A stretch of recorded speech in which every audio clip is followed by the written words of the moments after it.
ભાજપના વરિષ્ઠ નેતા વજુભાઈ વાળાની મોટી ભવિષ્યવાણી। કોર્પોરેશનના વિસ્તારોમાં 90%થી વધુ બેઠકો ભાજપ જીતશે તેવો દાવો કર્યો વજુભાઈ વાળાએ। નગરપાલિકાના વિસ્તારોમાં 70% બેઠકો ભાજપને મળશે અને જિલ્લા તેમજ તાલુકા પંચાયતોમાં 70%થી વધુ બેઠકો ભાજપને મળશે તેવી ભવિષ્યવાણી કરી વજુભાઈ વાળાએ।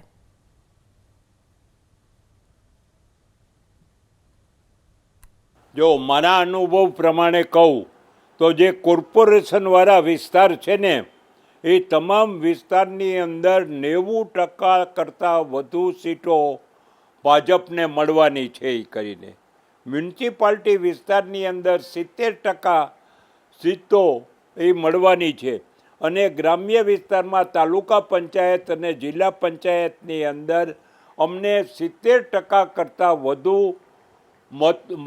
મતો ને વધુ સીટો મળવાની છે।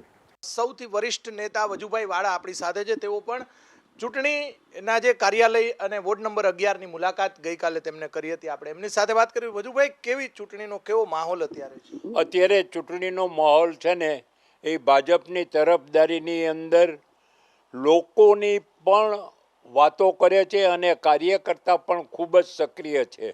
રાતના 12-1 વાગ્યા સુધી કાર્યકર્તાઓ બેઠા હોય અને બેસી અને આગલા દિવસે કયા વિસ્તારમાં જવું એની બધા ચર્ચા કરતા હોય છે।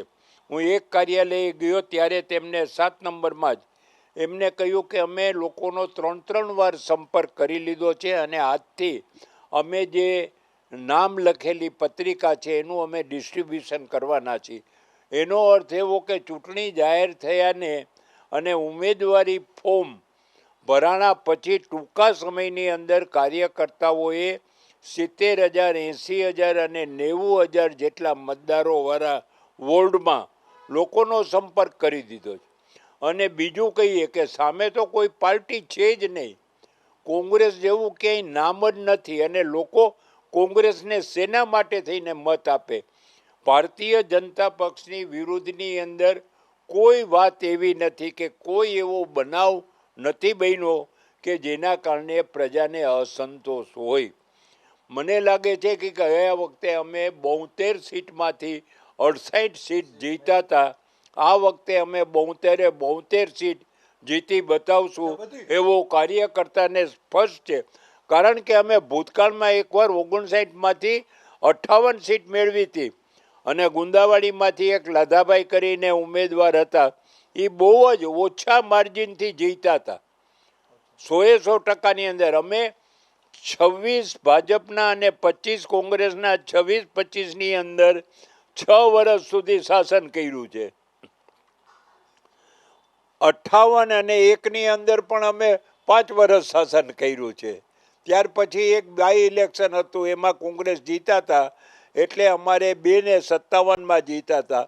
ગયા વખતે પણ 72માંથી 68 ભાજપ અને 4 કોંગ્રેસને કર્યું હતું। આજે એ 4 સીટ પણ કોંગ્રેસને મળવાની નથી। ભાજપને અંદરો નથી, પ્રજા જ પોતે જાગૃત છે। તમે આજે જોવો, આ ટીવી છે ને ગામડે ઘરે ઘરે છે। ટીવીના કારણે જે છાપામાં ન્યૂઝ નથી આવતા એના કરતાં તાત્કાલિક ટીવીમાં ન્યૂઝ આવે છે।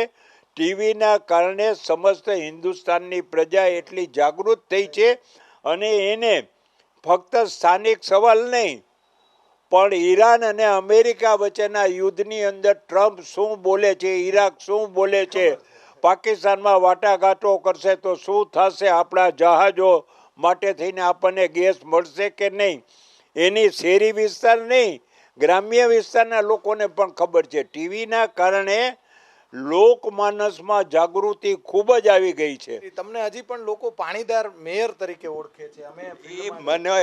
મને એ કોંગ્રેસના લોકોએ બિરુદ આપ્યું હતું કે ભલે આપણે વિરોધ પક્ષમાં હોય પરંતુ વજુભાઈ વાળા પાસેથી શીખવા જેવું છે કે સવારના 6 વાગે ઉઠીને રાતના 12 વાગ્યા સુધી પ્રજાની વચ્ચે રહી ગલીએ ગલીએ જઈ પાણીના ટેન્કર પૂરા કર્યા, નળની અંદર ફોર્સથી પાણી મળે એના વ્યવસ્થા કર્યા। એટલા જ માટે થઈને કોંગ્રેસવાળાએ કીધું આ વજુભાઈ વાળા છે એ પાણીવાળા મેયર છે ને આવા કાર્યકર્તામાં શીખ લેવી જોઈએ। એ બધા માટે તેને તટસ્થ રીતે એને વાત કરી હતી।